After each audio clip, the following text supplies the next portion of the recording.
जैनेन्द्र कुमार अपना अपना भाग्य। जैनेन्द्र कुमार हिंदी की प्रेमचंद परंपरा के प्रमुख साहित्यकारों में एक प्रसिद्ध साहित्यकार हैं। इन्होंने कहानी, उपन्यास, निबंध तथा आलोचना के क्षेत्र में अपना महत्वपूर्ण योगदान दिया। ये पहले ऐसे लेखक थे जिन्होंने हिंदी कहानियों को मनोवैज्ञानिक गहराइयों से जोड़ा। इन्होंने कहानी को घटना के स्तर से उठाकर चरित्र और मनोवैज्ञानिक सत्य पर लाने का प्रयास किया। इन्होंने न केवल व्यक्ति और समाज के पारस्परिक संबंधों की नई व्याख्या की, बल्कि व्यक्ति के मन को उचित महत्ता भी दी।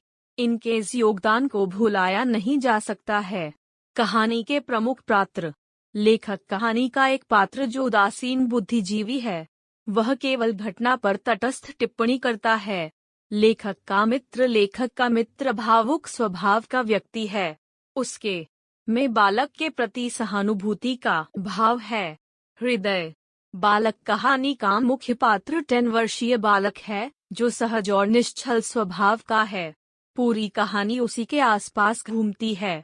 वह उन अनेक भारतवासियों का प्रतिनिधित्व करता है जो अपने अपने भाग्य के सहारे जीवित हैं। अपना अपना भाग्य कहानी की समीक्षा। अपना अपना भाग्य जैनेन्द्र कुमार द्वारा रचित एक प्रसिद्ध कहानी है जिसमें उन्होंने बड़े ही मार्मिक ढंग से एक गरीब बच्चे का चित्रण किया है जो भूख और ठंड के कारण दम तोड़ देता है और मृत्यु को उसका भाग्य मान लिया जाता है। कहानी में लेखक तथा उसका मित्र नैनीताल घूमने जाते हैं जहां उन्हें एक गरीब बालक ठंड से कांपता हुआ मिलता है। उसके पास न तन ढकने को वस्त्र है और न भूख मिटाने को अन्न।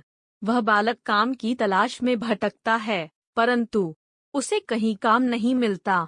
वह लेखक तथा उसके मित्र को अपने परिवार तथा मित्र के विषय में बताता है। लेखक तथा उसका मित्र बालक की सहायता कर पाने में स्वयं को असमर्थ मानकर उसे अगले दिन आने को कहते हैं, परंतु अधिक ठंड के कारण अगले दिन बालक की मृत्यु हो जाती है, जिसको वे उसका भाग्य मानते हैं। यहीं पर कहानी समाप्त हो जाती है। प्रस्तुत कहानी उस वर्ग पर केंद्रित है जो अभाव के कारण उपेक्षित जीवन जीने के लिए विवश है।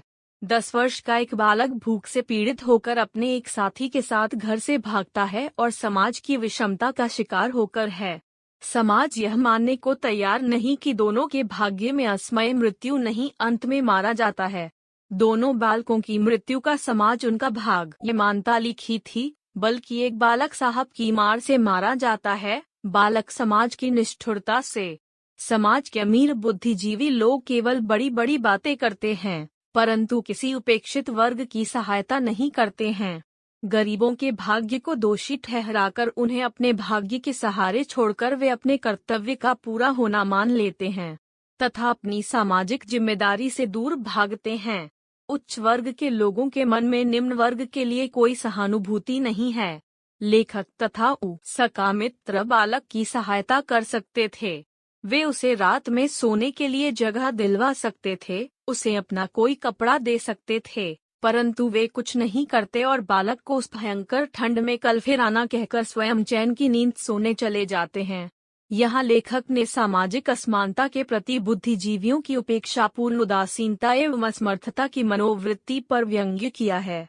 लेखक तथा उसका मित्र सहाय और बेबस बालक के प्रति अपनी जिज्ञासा को प्रकट करते हैं, लेकिन उसकी सहायता करने के समय में हृदयहीन तथा अमानवीय बन जाते हैं। इसी संवेदनशीलता पर लेखक ने यहाँ व्यंग्य किया है। प्रस्तुत कहानी द्वारा जैनेन्द्र कुमार ने सामाजिक विषमता का यथार्थ चित्रण किया है। समाज में गरीब और लाचार बालकों का शोषण दिखाना लेखक का उद्देश्य है। लेखक ने इस कहानी में यह भी स्पष्ट किया है कि जिसकी अपनी सामाजिक पहचान नहीं होती, वह शोषित होकर अपनी पहचान के अभाव में कहीं अच्छी नौकरी नहीं पाता और अंत में मर जाता है।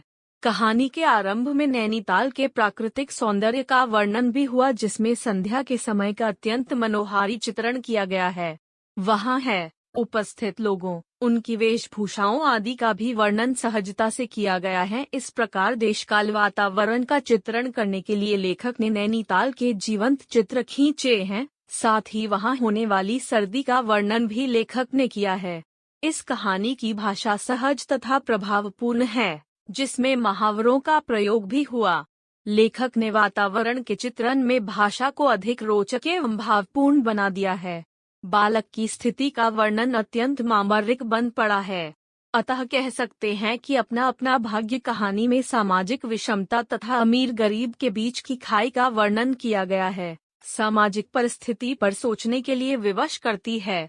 साथ ही यह संदेश भी देती है कि मनुष्य को अपनी मनुष्यता के धर्म का पालन करते हुए परोपकारी बनना चाहिए, ताकि समय आने पर किसी असहाय की सहायता की जा सके, क्योंकि एक छोटी सी सहायता ही किसी व्यक्ति की जान बचा सकती है।